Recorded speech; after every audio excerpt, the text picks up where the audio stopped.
You think you've been doing it right. You show up, you put in effort, you're honest. You don't play games, and it still doesn't work out the way it should. That disconnect isn't a character flaw, and it isn't bad luck. It's a gap between what men are told about relationships and what's actually happening underneath them. This video covers 10 realities of dating and relationships that most men either learn too late or never hear at all. Not opinions, not red pill talking points, behavioral psychology, attachment research, and patterns that show up consistently across how humans actually connect. Let's get into it. This is where it starts. 1. The attraction window is smaller than you think. Have you ever done everything right from the beginning? Patient, consistent, genuinely kind, and still ended up in the friend zone, while someone with half your emotional maturity walked away with her full attention? Here's what's actually happening. Attraction isn't a slow build reward system where good behavior accumulates into romantic interest. It's triggered fast, often within the first few interactions, and it's primarily driven by perceived confidence, emotional groundedness, and presence, not credentials, not effort, not how much you clearly care. Research by Todorov and colleagues suggests that first impressions form in fractions of a second, and are remarkably resistant to revision once they've locked in. Verify what that means practically is that the version of you she meets in those early moments, your energy, your composure, your sense of self, carries enormous weight before a single date has happened. Being a good guy doesn't register as attractive on its own. It registers as safe. And safe is a separate category from desire. None of this means you change who you are. It means you stop waiting for your character to speak for itself and start letting it show up in how you carry yourself from the first moment. Understanding this isn't cynical. It's the first step to actually being someone she notices. Most men miss this entirely. 2. Effort. Deployed wrong works against you. You've been told your whole life to put in the effort, show her you care, be consistent, make it obvious you're serious, so you do, and somehow it makes things worse. Have you ever felt yourself working harder and harder, and sensing her pull back more and more? Here's why that happens. In attraction psychology, perceived value and scarcity are wired together. When you make yourself constantly available before emotional investment is mutual, texting every morning before she's matched your energy, clearing your schedule at the first sign of availability, planning elaborate gestures before she's emotionally in, her brain doesn't register devotion. It registers low demand, because high demand people, by definition, don't have unlimited time and attention for someone who hasn't earned it yet. The principle is straightforward, even if the application feels counterintuitive. Reciprocity should lead your investment, not trail it. You're not playing games by understanding this. You're reading the room accurately instead of misreading generous effort as strategy. There's a real difference between emotional manipulation and simply not outrunning her interest. Match what's there. Build from that. The relationship that forms on mutual investment is the one that actually holds. You're reading this wrong. 3. She speaks a different language than you do. How many times have you replayed a conversation, word by word, trying to figure out what she actually meant? You're not overthinking. You're translating across a genuine communication gap that most men don't know exists. Linguist Deborah Tannen's research suggests that men and women often use conversation for fundamentally different purposes. Men tend to communicate for information and status, women for connection and emotional attunement. What that looks like in practice, she says, it's fine when it isn't. Because what she's actually communicating is, I want to see if you're paying close enough attention to know it's not fine.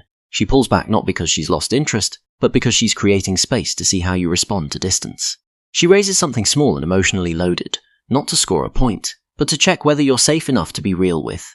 None of this is manipulation. It's a different architecture of communication. One built around emotional subtext rather than literal information. Exchange. The frustrating part is that only one of you is usually aware both languages exist. Once you understand the structure, the same conversation stop feeling like minefields and start feeling like data. Don't lie to yourself. 4. Most early rejection has nothing to do with you. How much mental real estate have you handed over to a rejection that, if you're honest about the context, had almost nothing to do with you personally? She was 3 months out of a serious relationship, and not remotely ready to open up to someone new. She was carrying something heavy at work or at home that had nothing to do with you. She simply wasn't in a season of her life where she was available, emotionally or otherwise. Most early-stage rejection is about her timing, her capacity, her circumstances. Taking it as a verdict on your value is not just painful, it's statistically inaccurate most of the time. That said, the counterthought matters here. If you're experiencing a consistent pattern of rejection across time, across different women, across different contexts, that pattern is worth examining honestly rather than explaining away. One data point is noise, a trend is a signal. The men who navigate rejection best are the ones who can hold both truths at once. This particular outcome probably wasn't about me, and I'm still willing to look at what I might be doing, or projecting that shapes results over time. That balance, self-compassion without self-delusion, is genuinely hard. It's also the only version that moves you forward. It looks harmless, it's not. 5. Chemistry and compatibility are not the same thing. Have you ever been in something that felt completely right on the surface, and kept feeling fundamentally off underneath, and you couldn't quite explain why? The conversations were great, the physical connection was real, you had the same taste in music, the same sense of humor, the same surface-level worldview, and it still fell apart. Here's what was missing. Chemistry is the spark. It's what gets you in the door. Compatibility is the architecture. It's what determines whether you can actually live there.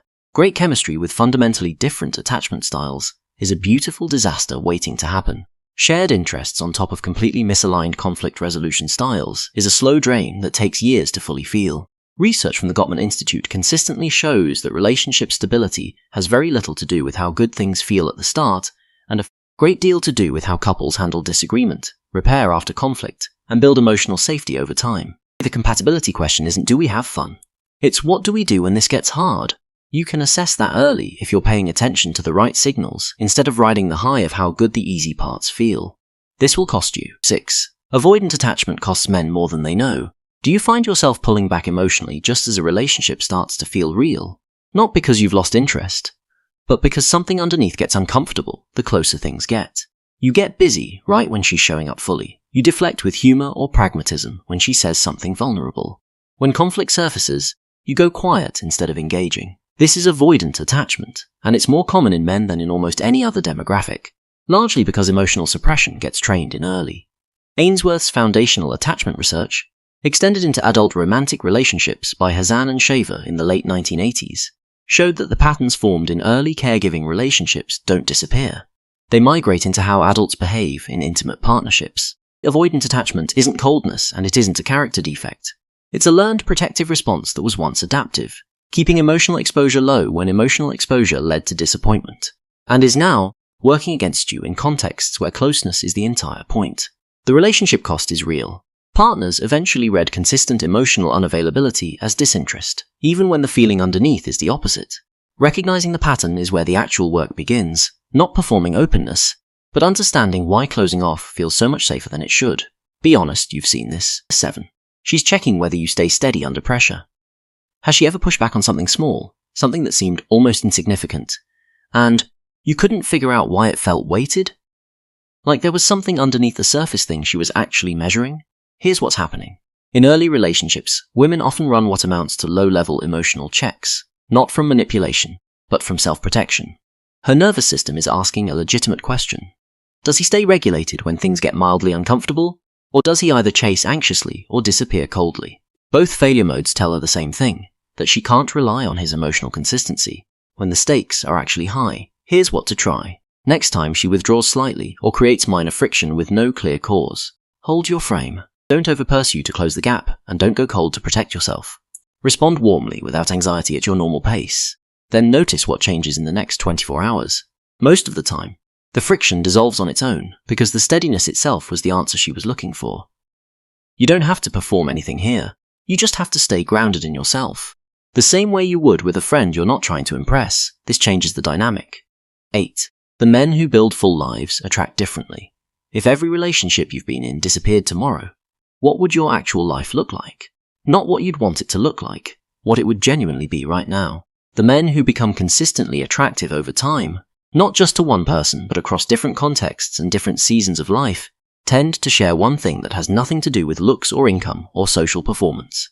They have a full life that doesn't require a relationship to feel complete, a genuine career trajectory they care about, a social world that functions without her in it, a sense of physical and mental health they maintain for themselves, not for optics. Self-determination theory, developed by Deci and Ryan, identifies autonomy and intrinsic purpose as core psychological needs, and research consistently shows that people who meet those needs independently are more resilient, more grounded, and more appealing to long-term partners. There's a practical read on this too. A man who needs a relationship to feel like his life has direction reads as emotionally high maintenance regardless of how accomplished he appears otherwise. The relationship you want is statistically more likely to show up, and significantly more likely to stay, when your life doesn't depend on it to feel meaningful. You're not overthinking. 9. The story you're telling about women is shaping what you find. Have you noticed that your predictions about how she's going to behave keep coming true across different women, across different years, across different situations that should feel new? That's not insight, that's confirmation bias, and it's one of the most quietly destructive forces in dating. The internal narrative you carry, built from past hurt, cultural messaging, online content, locker room certainties, directly filters what you perceive and how you behave. If you've decided, somewhere underneath everything, that women always lose interest eventually, your nervous system will start pulling back preemptively before there's any evidence to justify it. If you believe she's testing you the way all the others did, you'll read neutral behavior as hostile. If you've concluded that women only respond to a specific kind of man you're not sure you are, you'll perform that version badly and wonder why it doesn't land. Your brain is exceptionally good at finding evidence for what it already believes, and filtering out everything that contradicts it. The pattern you keep seeing might be real, but a story written entirely by past pain tends to keep casting the same characters in the same roles. At some point, noticing the pattern is useful. Letting it predict every outcome is where it starts working against you. You knew, but stayed. 10. The relationship you kept almost having. Have you ever known, clearly and early, that something wasn't working? Not in a dramatic way, just a quiet, consistent sense that this wasn't the thing. That you were two good people who weren't actually right for each other. That the gap between what you each needed was wider than the time you were spending together. And you stayed anyway. Not because you were weak. Because leaving something imperfect requires accepting a certain, definite loss right now. Her, the routine, the comfort, the version of your life that organized itself around this, in exchange for a better outcome later that you can't yet see or guarantee. Carmen and Tversky's foundational work on loss aversion showed that humans weigh potential losses far more heavily than equivalent gains, and that calculus plays out brutally in relationships. Instead of leaving, you wait. You wait for her to end it so the choice doesn't sit with you. You wait for something to get bad enough to justify leaving. You wait for the discomfort to somehow resolve into what you actually wanted, and meanwhile months, sometimes years pass. Knowing when to leave something that isn't right isn't giving up, and it isn't failure. It's treating your own life as something worth protecting, and recognizing that staying in the wrong thing doesn't just cost you time. It costs you the clarity and the space to find the right one. Here's the thing, you just spent this entire video thinking about her. Her signals, her patterns, her communication style, her tests, her timing. Now turn the lens around for a second. How many of these 10 realities are you actively living out right now without realizing it? Are you running effort that's outpacing her investment? Are you holding a narrative about women that's older than the relationship you're trying to build? Are you staying in something you already know the answer to? The realities that hit hardest are usually the ones closest to home. Drop in the comments which one landed, especially if it's one you wish someone had told you 5 years ago. Hit like if you're still thinking about it, and subscribe so you don't miss what's next.